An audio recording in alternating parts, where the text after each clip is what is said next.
ಇವತ್ತು ನಿಮ್ಮ layout owner ರಸ್ತೆ ಮಾಡಿಕೊಡ್ತಾ ಇದ್ದಾರೆ. 20 ವರ್ಷ ನಿಮ್ಮ ಲೇಔಟ್. ಹೌದು ಸರ್, ನಾವು ಶ್ರೀ ಗೌಡಪ್ಪ ಲೇಔಟ್ ನಿವಾಸಿಗಳೇ. ನಮ್ಮದು ಇಲ್ಲಿ 2 ಸೈಟ್ ಇದ್ದಾವೆ. ನಾವೊಂದು 2005ರಲ್ಲಿ ಇಲ್ಲಿ ಸೈಟ್ ತೊಗೊಂಡಿದ್ದು.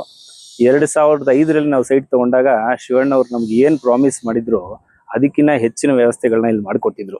ಅವತ್ತಿನ ಕಾಲಕ್ಕೇನೆ ಜಲ್ಲಿ ರಸ್ತೆ ಮಾಡಿಕೊಟ್ಟು ಅಂತ ಹೇಳಿರಲಿಲ್ಲ, ಆದರೂ ಜಲ್ಲಿ ರಸ್ತೆ ಮಾಡಿ ನಮಗೆ ಓವರ್ ಹೆಡ್ ಟ್ಯಾಂಕ್ ಕೂಡ ಮಾಡಿದ್ದಾರೆ. ಇವಾಗ ಏನು ನೀವು ಆಫೀಸ್ ನೋಡ್ತಾ ಇದ್ದೀರಾ, ಈ ಓವರ್ ಹೆಡ್ ಟ್ಯಾಂಕ್ ಕೂಡ ಅವರೇ ಬಿಲ್ಡ್ ಮಾಡಿ ನಮಗೆ ಕೊಟ್ಟರು. ನಮಗೆಲ್ಲ ಅನಾನುಕೂಲ ಇತ್ತು, ಅವಾಗ ನೀರಿನ ಸಮಸ್ಯೆ ಇತ್ತು, ಎಲ್ಲಾನು ತೀರಿಸಿ ವಾಟರ್ ಟ್ಯಾಂಕ್ ಮಾಡಿ ನಮಗೆಲ್ಲ ಫೆಸಿಲಿಟೀಸ್ ಕೊಟ್ಟರು.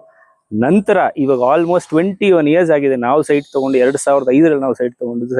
ಇಲ್ಲಿ ತೊಗೊಂಡು ಮನೆ ಕಟ್ಟಿದಾಗ 2005ರಲ್ಲಿ ತೊಗೊಂಡಿದ್ದು ನಾವು. ಇವತ್ತಿಗೆ 21 ಇಯರ್ಸ್ ಆಗಿದೆ. ಆದರೂ ಅದೇ ಮುತುವರ್ಜಿ ಅವ್ರ ತಂದೆಯವ್ರ ಹೆಸರನ್ನ ಉಳಿಸ್ಕೊಂಡು ಕಾಪಾಡಿಕೊಂಡು ಮುಂದೆ ಹೋಗ್ಬೇಕು ಅಂತ ಹೇಳಿ ಆ ಲೇಔಟ್ಗೆ ಅವ್ರ ತಂದೆ ಹೆಸರಿಟ್ಟಿರೋದ್ರಿಂದ ಅವ್ರು ಈಗಲೂ ಕೂಡ ಈ ಲೇಔಟ್ಗೆ ಅಷ್ಟೇ ಪ್ರೀತಿ ಕೊಟ್ಟು ನಮಗೆ ರಸ್ತೆ ಮಾಡಿಕೊಡೋದಕ್ಕೋಸ್ಕರ ಮುಂದೆ ಬಂದಿದ್ದಾರೆ. ನಮ್ಮ ಕೂಡ ಒಂದು ಸಣ್ಣ ಪಾಲ್ ನಾವು ಕೂಡ ಸೇರಿಸ್ತಾ ಇದೀವಿ. ಬಟ್ ಅಷ್ಟು ದೊಡ್ಡ ಮೊತ್ತ ನಮ್ಮ ಕೈಲಿ ಆಗೋದಿಲ್ಲ.